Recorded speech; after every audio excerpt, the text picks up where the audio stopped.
Hello, dear friend. This is OSAIGBOVO IGHODARO from One Word Series Daily Meditation. Can I have your attention for a few minutes?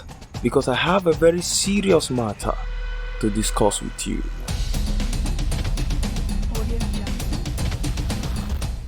Relationship is a very beautiful thing. Relationship is one of those zones for safety and accurate research. I am one of those that will always tell people that whatever you can't discover about your spouse while you were dating, you can never find out in marriage. It is only going to end up becoming a shocker to you in marriage. Whatever it is that you cannot handle while you are dating, when you marry, you are most likely going to have to endure it in marriage instead of enjoying it. This means in the process of dating, you must make sure you ask real life questions. You must make sure you ask serious questions. You must make sure you put your mind into the relationship and make sure that you are not taken by surprise later on in the relationship. There are so many ideologies flying around as it pertains to relationship in our world today that you and I know will most likely make our world more complicated than it is today, and most likely produce more broken people and more broken homes in the nearest future if they are not sorted out. One of the first things I would like to tell you is that dating is not child's play. There is a major problem that is currently ravaging young people in our world today that if we don't fix it deliberately, we are all going to also suffer it together. It is that people have lost the idea of what dating truly means. So therefore, it is very possible for a person to meet a young guy for the first time and in 2 weeks they are already in bed together. It is even after they have sex for the first time that the lady will now realize that she needs to ask the young man, who are we or what are we? She did not ask him what are we while they were talking on WhatsApp. She did not ask him what are we while they were talking on Facebook. She did not ask him what are we when they hanged out for the first time. It is after sex that she now realized that this relationship, or rather this connection that I'm having with this person, is supposed to be leading somewhere. It is an error. So you must understand that dating is not a child's play. I am sure that those who started it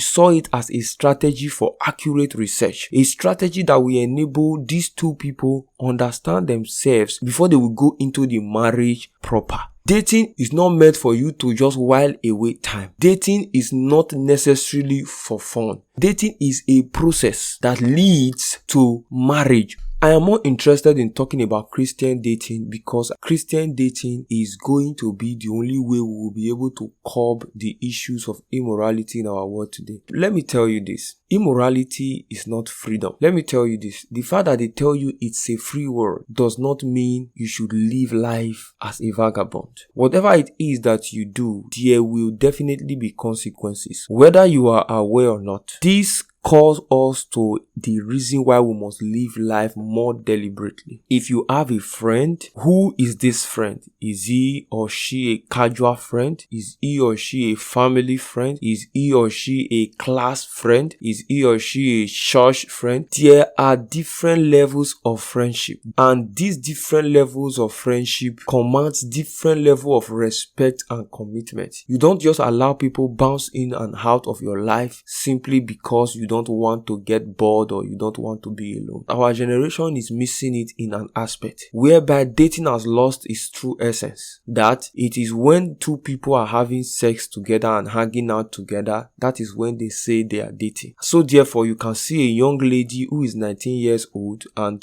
in the end of the year, she will be counting up to 5 to 6 persons she has dated. If you live your life in such a way that you don't have control over the activities you involved in, you don't have control over the people you let into your life, it is as similar as living like a lunatic. When a young lady says she dated 5 persons in a year, I wonder what exactly she was looking for that will make her date 5 different persons in a year. Because relationship has its goal. Our dear mentor Miles Monroe of blessed memory will always say, when the purpose of a thing is not known, abuse is inevitable. We have lost the true essence of relationship, And this is actually causing us more. It is making more persons become depressed. It is making more persons get sexually transmitted diseases that they didn't bargain for. It is making people develop hatred that cannot even be tamed with time or by time. It is because people go into relationship without knowing the true meaning or true essence of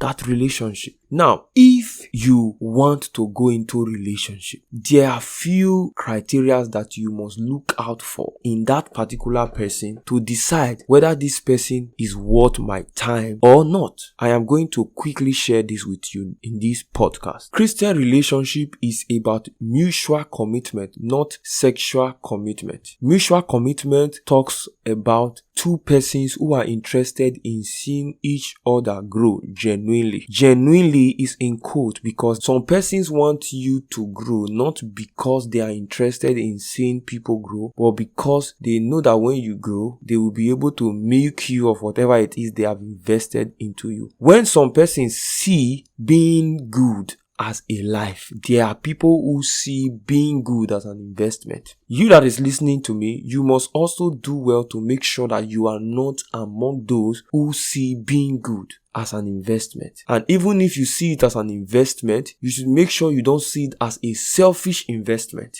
You are making the world a better place when you are interested in seeing people grow genuinely. But you are making the world a more complicated place when you are interested in seeing people grow for your own selfish interest. So relationship is about what? Mutual commitment. Relationship is not one-sided. It is not such that when there is need for you to help the person, you help the person, and when there is need for the person to help you, the person finds an excuse. It is about what? Mutual commitment, not sexual commitment. I found out of recent that there is now what they call friends with benefit. These are two people who don't have any special commitment to each other. All they do is that when one is horny, when one is feeling like having sex, he or she calls on the other and they have sex, and after that they go their separate ways. Sex is not something that you should play with. Sex is not a toy. Sex is a spiritual thing. This is the reason why if you check your father and your mother today who are married for 10 years, 15 years, 30 years, you will find out that they are beginning to look like each other. You will find out that they talk almost the same way. You will find out that they have certain traits that most likely they didn't take from their house, but now they share the same traits. Sex is a powerful instrument. Sex is not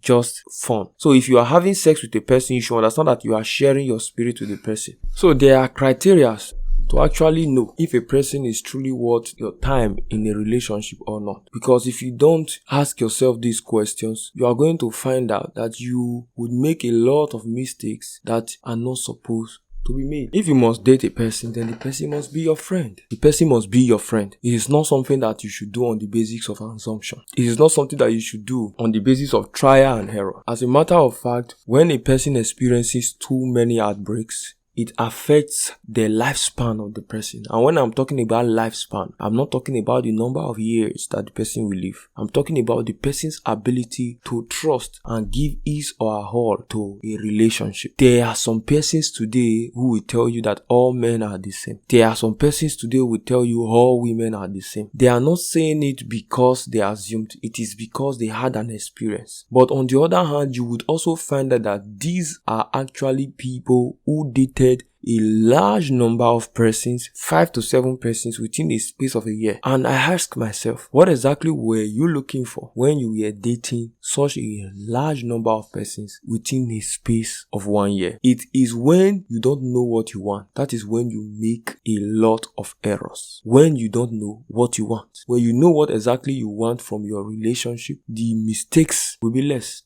So on this podcast, I am going to be giving you 7 checks before dating. 7 things you should check before dating. I am one of those that believe that you don't enter into a relationship in a hurry. You don't enter into a relationship on the basics of feeling, because feeling fail. You don't enter into a relationship on the basics of a short-term infatuation. The fact that you had a crush on someone does not mean the person is worth dating. The fact that you had a crush on someone does not mean the person is the one you should date. And I would always say dating is marriage hemmed. Dating is not trial and error. This means if you intend going into a relationship with a person, then you should also have it in mind that this person is the person you wish to marry. If the person is not worth it whenever you consider who you want to spend the rest of your life with, then the person should not also be worth it when you want to date. We have seen a number of persons who date people because of their money. We have seen people who date certain persons because of their influence, who date people on the basics of temporary things. That is selfish and immature. If you are interested in living a life of joy, if you are interested in living a life of fulfillment with less errors and more progress, then you should consider dating a person that you want to spend the rest of your life with. If you truly know what you want in life, if you truly know what you want in a man or a woman, you will not date more than 3 persons before you would marry. So the people who are counting 5, counting 7, counting 10, I've dated this, I've dated that, and then they now, in the end of their escapade, they now come back with a philosophy that all men are the same, all women are the same, all men are scum. These people, they don't know what exactly they want. They lack what we call precision. That is actually living like a lunatic, whereby you pick whatever you want or you pick whatever you see without considering what you don't want. A person can have what you want and at the same time also have what you don't want. So you now consider this particular thing that I don't want. Can I live with it? If it is something you have no tolerance for, then you have to disregard what exactly you think you want and then use that as a yardstick of not dating that person. Because most times, as a relationship progresses with time, you might end up beginning to see those things that you don't want or those things you don't like about them even more. Relationship works on the basics of commitment. A relationship that is going to become a model to many, a relationship that is going to lead to a marriage that will impact many, must consider commitment before feeling. Is feeling not important? Of course, feeling is important. There are 7 checks you must look out for. Number 1 is what we call the commitment check. How committed is this person to what they are doing currently? There are some persons that have never been able to successfully run one business for 2 years and yet they want to commit into a relationship. There are some persons that have never been committed to their academics. Whenever you see them, you see a person that has never committed to any specific thing, but yet they are requesting for commitment from you in a relationship. It does not work that way. Commitment check. How committed is this person to God? A person that is not committed to God cannot commit to you. If he or she cannot commit to a particular thing consistently for an appreciable period of time, then the relationship itself is also under threat, because there is a principle that says that the way a man does one thing is most likely the way he does everything. The way a man does one thing is most likely the way he does everything. So you must carry out the commitment check. How committed is this person to your friendship? Friendship is and should be the foundation of every relationship. If the person is not your friend, the person would most likely not be a successful or a perfect spouse for you, because a time will come where whatever it is that we're giving you bubbles in your stomach whenever you see them, those things will fade away. It is the friendship that will remain. Every marriage that has ever lasted long lasted because friendship was in place. Friendship. You must check for the commitment. How committed is this person to you? As a friend. I don't believe in meeting a person for the first time and then in 2 weeks the both of you are already dating. I don't believe in that. As a matter of fact, to every rule there are exceptions. But why play a risky line when there is a possibility of actually doing it the right way and the excellent way? When there is a more excellent way of doing it, why follow the path that you would not be sure of? If a person asks you out 2 weeks after meeting, then the person should also be kind enough. If the person is truly looking out for something serious, the person should be kind enough to allow the friendship to be tested for 1 month or 2 before progressing into relationship. It is that period that you can be able to do the commitment check. You are always the one checking up on him or her. You are always the one that reaches out to him or her. He or she will be online and will not chat with you until you chat with him or her. that means that friendship already lacks commitment. It already lacks what? Commitment. Then the second thing that you should check is what I call the sincerity check. Sincerity check. Sincerity. As a matter of fact, you must consider this, that our world is becoming more hostile by the day, especially with the advent of the media. A lot of persons are beginning to live a lie instead of living their life. I repeat, a lot of persons are beginning to live a lie instead of living their life. So you must check how sincere this person is. A majority of the people that you see online that try to motivate you, try to make you feel as if you have not achieved anything, are living a life that they cannot truly afford on ground. They are living an advertised life that when you meet them on ground, you might find out that you are even living better than them. And so when these people begin to put some things online that now gives you an idea that you are not doing well enough, then you'll be influenced in the wrong way. So in this our generation where the social media has given us the challenge of having less sincere people around us, then you should not make the mistake of not doing the sincerity check before dating that person. First sincerity check. Ask the person a question. A simple question. It could be as much as, how do you respond when you are down? How do you respond? Are you the type that when you are down you want to be alone? Are you the type that when you are down you don't want to talk to anybody? Are you the type that when you are down you hate everybody around you? And then pick the person's answer. Be patient enough and ask the same question in 2 weeks and see if the answer will change. Sincerity check. Ask simple questions. Simple questions. Ask a simple question such as, how do you approach when you have misunderstanding with a friend? Are you the type that when you have misunderstanding with a friend, you tell all your friends to avoid the person? Are you the type that when you have misunderstanding with a friend, you go about releasing all the secret the person has shared with you? What is your approach to offense? Check the person's answer, and then in a month later, ask the same question and see the person's answer. Then compare it with what you have observed for the past 1 month. I always tell people, when a person is having a misunderstanding with another person, check the way he or she treats them. That is how they will treat you when you also have misunderstanding with them. So you must do the sincerity check. How sincere is this person? How truthful is this person? Simple issues that could actually require simple facts, simple truths that would not even necessarily require that the person lie. You see them lying and you overlook it, forgetting that a person that lies for you will one day lie to you. A person that lies for you will one day lie to you. Then the third check you must do is what I call the attraction check or the physical check. It is very risky to date a person you are not physically attracted to, knowing fully well that this relationship is marriage aim. Whatever I'm telling you here, it is because I see marriage in view. I believe dating is for marriage. This is what I have always been teaching. The attraction check. Attraction check. Are you physically attracted to this person? Is this a person that you can easily introduce in public without any shame? Is this the person that you can easily find satisfaction from when you get married? The physical attraction must be there. The physical attraction has to be there. And another thing I found out is that physical attraction can be built with time. Physical attraction can be built with time. So what do? You give it time and see the physical attraction before going into a relationship. Yes, the attraction check.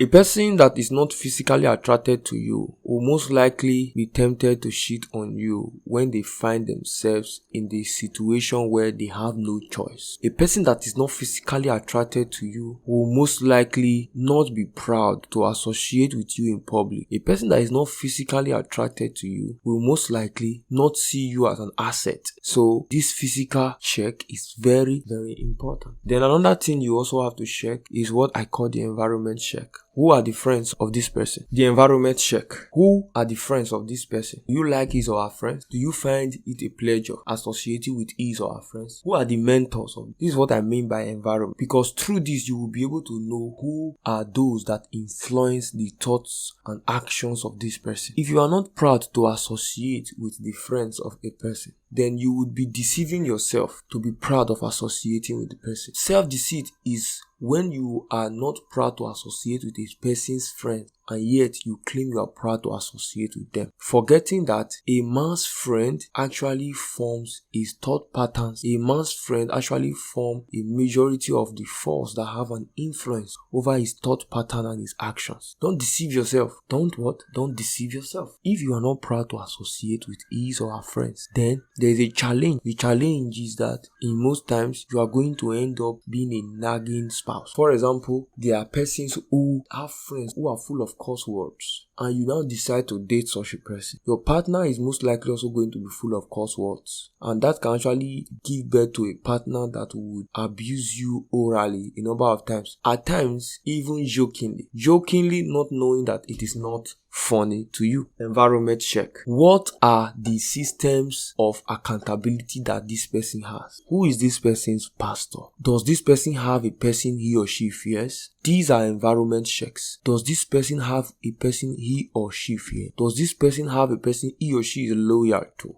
How committed is this person to these people who have an influence over him or her? There is nothing as deadly as dating a person who does not have physical access to his or her mentors. You are dating a person who tells you his mentor is Kenneth Hagin. With all due respect to God's general Kenneth Hagin, he is no longer with us physically. The person should be able to point to you a mentor that is still alive, that he or she has met once or twice physically, and that he or she has a consistent rapport with, that you can easily report him or her to, that the both of you can easily go and meet and sort out any issue in a case where any challenge arise. No assumptions.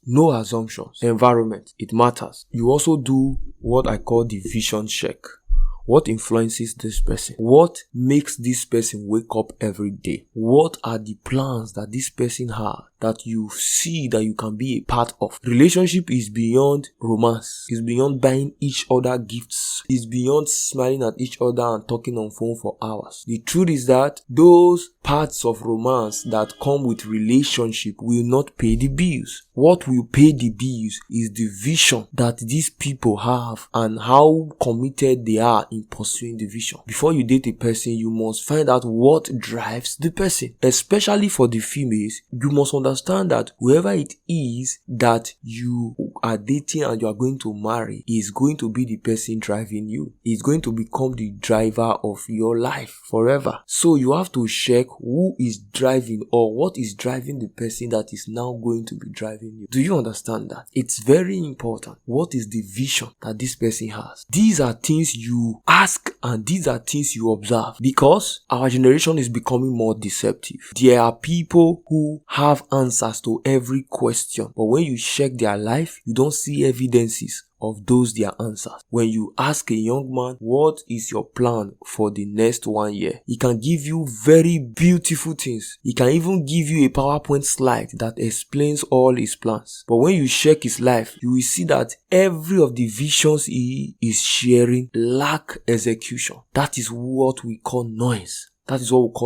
So it is not enough to ask, you must also observe. What drives this person? What pushes this person? What makes this person stay awake overnight? What makes this person see the need to be of impact to his or her work? What makes this person see the need to be on top of his or her game? What keeps this person on his or her toes? Vision is a vision check. You can't afford to make the mistake of dating a man or a woman without vision. You can't afford to make the mistake of ending up marrying a man or a woman without vision. It is very deadly. It will have an impact on your life. It will have an impact on your environment. It will have an impact on your family. And above all, it will have an impact on our world. There are so many kids who grew up under the tutelage of parents without vision, and today we see it play out in their life. We see it play out in the way they live their life daily. We see it play out in the way they approach issues. We see it play out in the way they handle life generally. Then you will also carry out what I call the support check. The support check is your ability to see and your ability to confirm how much this person can be selfless.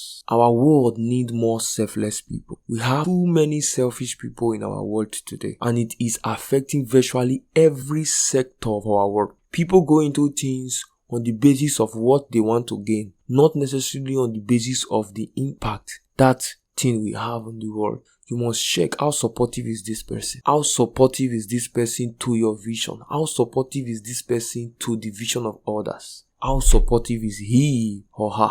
How supportive? There are people who you can actually share your plans with for the future, and they will listen to you attentively. But yet, their actions will not show any level of concern on what you have shared with them. You tell your spouse that you intend to save for the next 6 months for a major project you want to embark, and for the past 2 months, she does not bother to ask, how far have you gone with your savings? Hope you are truly saving as you promised. She does not bother to ask, but she comes to tell you, I want Bone Street, I want an iPhone, I want this. This is the same person that you told that you want to do a project that requires saving, and the same person begins to place demands that will make you save less. It is very common in our world of today. You must check it. You must look out for it and make sure that you curb it, or else you would end up dating a person that will become a prayer point in marriage. How supportive is this person? How supportive? Support check. Mutual support. How supportive is him or her? You can be very supportive to them and yet they are not supportive to you. And you also have to ask yourself, how supportive are you to them? It is not just enough to place demand for a perfect person. You also have to ask yourself, do I deserve this person? Am I worth this person? Am I worth it? It is not enough to place demand for a perfect person. There are so many people with so many skyscrapers in the air. They have built so many mansions in the air of the kind of man, the kind of woman that they want, the kind of man, the kind of woman that they desire. But when you check their life, you will find out that if God even have mercy on them and gives them that kind of partner, they will destroy the person. They will bring the person down to their level. Do you deserve what you are asking for? Some time ago, a young man asked, he said, where can he find a perfect woman? Where can he find a very wonderful lady? He said he has tried a number of places and he ended up getting the wrong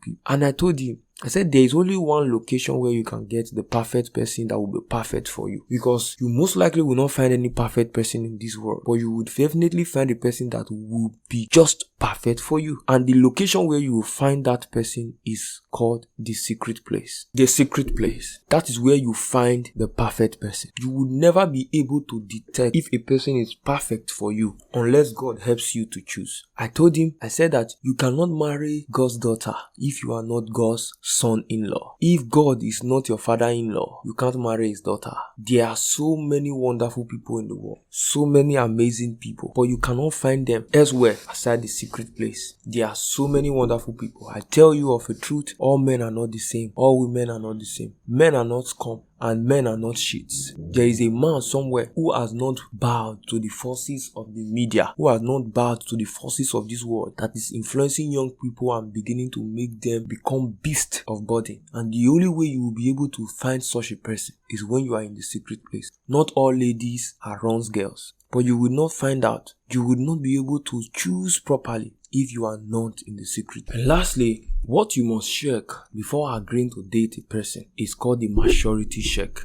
There are so many persons who are aged but are not matured. There are so many persons who are growing older in their age but are small in their mind. There are so many persons who have beards but in their mind they are still crawling because they don't have the ability to handle conflict. You see, relationship is not all rosy. Conflicts will arise that would require maturity. Relationship requires maturity. How mature is the person that you are wishing to date? How mature is him or her? How mature is him or her? Financial maturity, spiritual maturity, emotional maturity. How mature is him or her? How does him or her manage resources? How well does this person manage resources? How well does this person manage his or her emotions? A person that wants to date you should be mature enough to have a timeline target for marriage. When a person asks you out or when you intend to date a person, then you should have a goal in mind, which is marriage. Then after having the goal, then when? Is it in 2 years? Is it in 3 years? Is it in 1 year? Is it in 5 years? You must have a specific timeline in mind.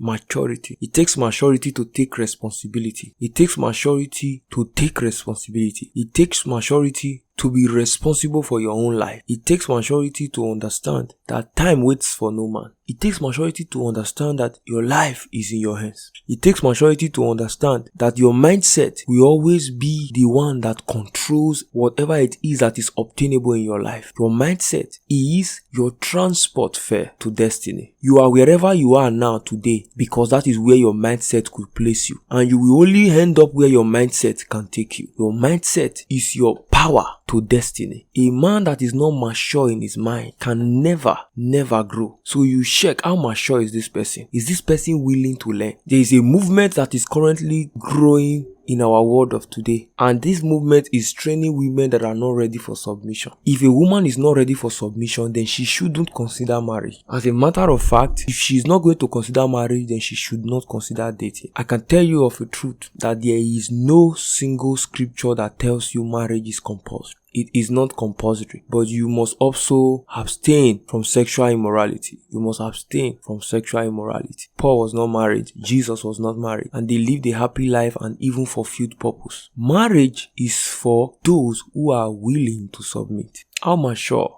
is this particular person? How willing are they to learn? Because it is only a person that is willing to learn that you can support. You would never find a perfect partner. They will have one or two baggages or luggages that you would need to offload them off. They will have one or two things that you don't like that you would need to help them break free from or to stop doing. How willing will they be to submit themselves? How willing will that person be to submit his or herself to the process of breaking out from such? And how mature are you in your own head to make sure that they don't lose their confidence while you are trying to correct them of a challenge, of a disadvantage, of a bad character? The relationship requires maturity. Relationship is not for underaged folks. When I see 19 years old people dating, 19 years dating another 19 years, I wonder what exactly they are looking for that their parents has not provided for them. And I wonder what exactly they are looking for in relationships. Your singlehood stage is a stage for self-discovery. Your singlehood stage is a stage to acquire what we call completeness. If you never felt complete while you were single, a relationship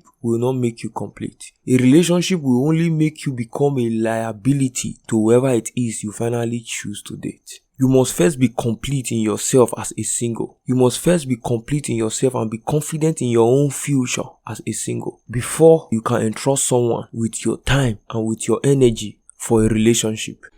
Oh wow, thank you for listening to this week's episode of Serious Talks. I hope you will come by and listen to our subsequent weekly episodes. Serious Talks podcast is a part of One Word Series Daily Meditation. One Word Series Daily Meditation reaches over 5,000 readers daily across the world. To receive One Word Series Daily Meditation on your WhatsApp daily, send one word to 07055184496. You can actually join our online family of amazing people who look forward to seeing Serious Talks podcast reach a larger audience. Feel free to send me a personal message on any of my social media pages. OSAIGBOVO IGHODARO on Facebook, IdeaGiant_ on Instagram. Thank you.